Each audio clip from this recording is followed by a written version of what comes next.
Welcome to all grade 9 learners and educators. My name is Linda Hackner and I represent the Cape Town Holocaust and Genocide Centre. In this unit, we're going to talk about foreign policy, outbreak of World War II, ghettos, and we're going to look at the Warsaw Ghetto Uprising. So, grade 9s, what is it that the Nazis want?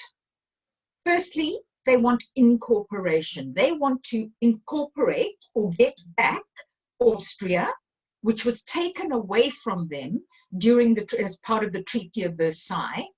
The joining of Austria to Germany is called the Anschluss, and this was taken away from them. So Hitler desperately wanted Austria back, and the Sudetenland, which is at the tip of Czechoslovakia, there were ethnic Germans living there, which they wanted back. So incorporation.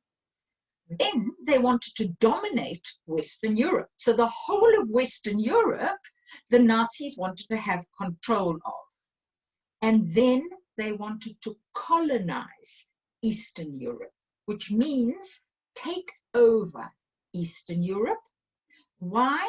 Because there was a lot of space there and they needed Lebensraum, which they called it, living space.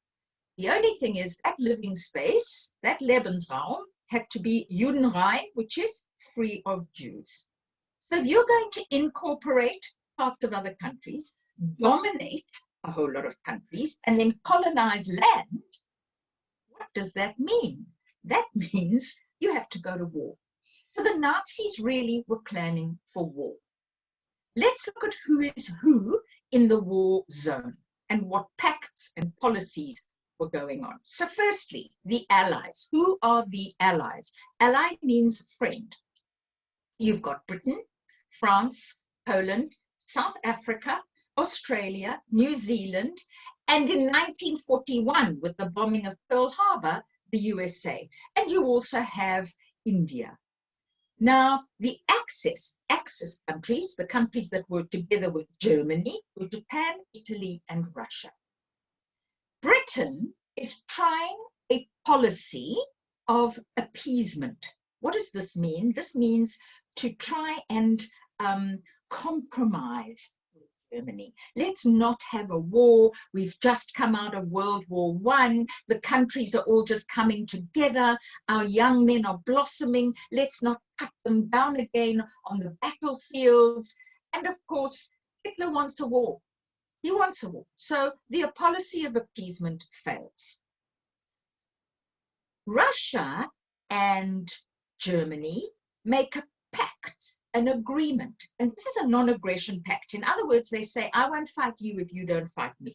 We're not going to look after each other. I'm not going to defend you, but I won't fight you. So they agree on a non-aggression pact.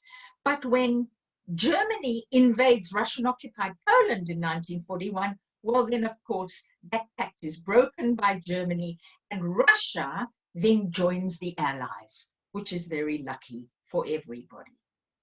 Now, 1st of September 1939, Germany invades Poland, World War II begins, and the world is at war.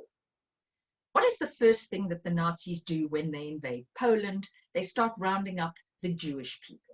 And they put them into ghettos, specially demarcated areas. So in every city, town, or village, Jewish residents are forced out of their homes and into a demarcated area where they are separated from the rest of the population. One of the largest ghettos in Europe was the Warsaw Ghetto, because Warsaw was the capital of Poland, and it had quite a substantial Jewish population. So what happens? Firstly, a wall is constructed around an area in Warsaw into which all the Jewish people are herded. Below is an image of Jews being moved from their homes in the city of Kovno, which is a city in Lithuania. And the Jews are being forced out of their homes and into a ghetto there. And if you look, you can see a diary entry by one Elena Kutorgina, who is not Jewish. She lives in Kovno and she's watching from her window at what is going on. And she says, I looked out of the window and I saw a long wagon driving by. Amid the pathetic looking tables, chairs and mattresses that were piled up, along the street in single file walked Jews with yellow stars on their backs. Now, grade 9s, the Nazis made all Jewish people wear a yellow star or a blue star as an identifier.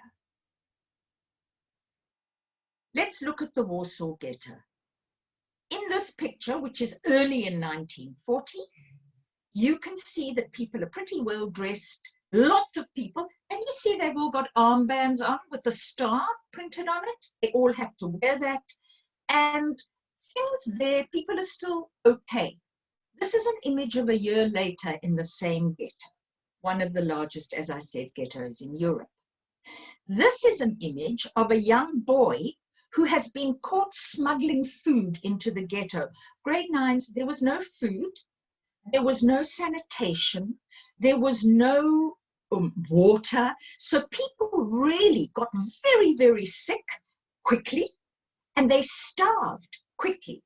So little boys who could fit through the holes in the walls, or who could fit through the pipes, the sewage pipes, would go out to the other side and try and bring food back, either by stealing or by bartering, and very often they were caught and hurt by the Nazis.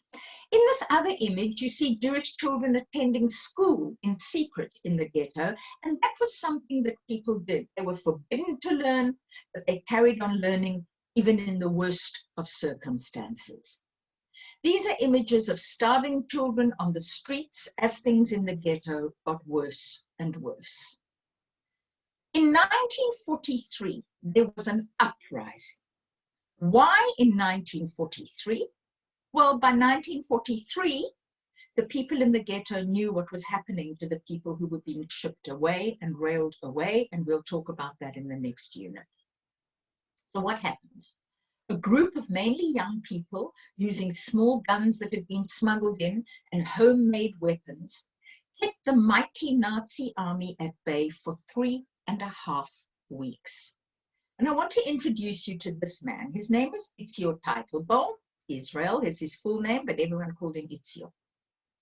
Itzio, at the outbreak of World War II, was at university. He was rounded up and sent to the Warsaw Ghetto with his family. He was one of the organizers of the uprising. He came to his sister Miriam to say goodbye, and he told her that he would rather die resisting than in a gas chamber. So you can see by this time they already knew about the gas chamber. How do we know this? And who is Miriam, his sister? Well, Miriam, who was Miriam Teitelbaum, lives in Cape Town to this day. She's still alive, she's still with us, and she tells us the story of the day that her brother came to her and told her that he would rather die resisting than be rounded up and taken away.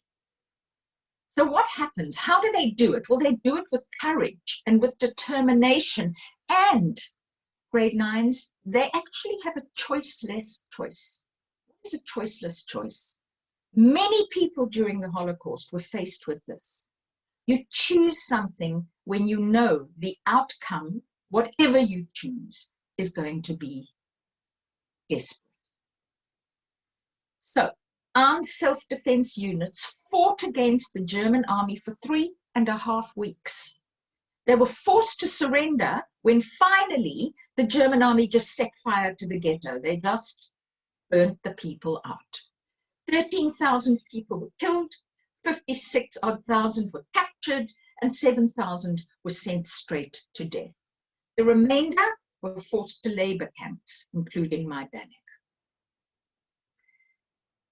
Some of the resistance fighters managed to get out and escape into the forests around Warsaw and carry on resisting.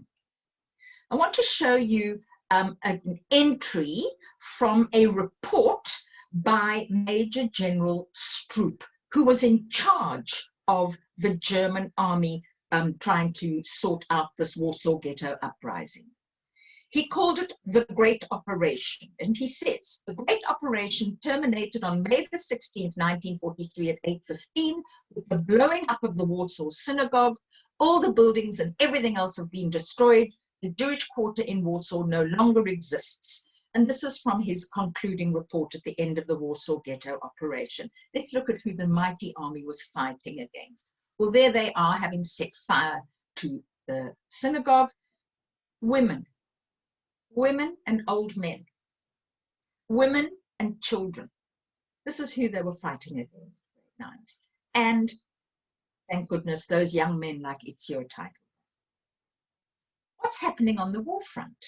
Well, June 22, 1941, under the code name Operation Barbarossa, Nazi Germany invades the Soviet Union in the largest German military operation of World War II, and they take the decision not to put Jews in the conquered territory into ghettos. This is the point at which the non-aggression pact with Russia is broken and Russia joins the Allies, and it's the point at which what the Nazis called the final solution begins.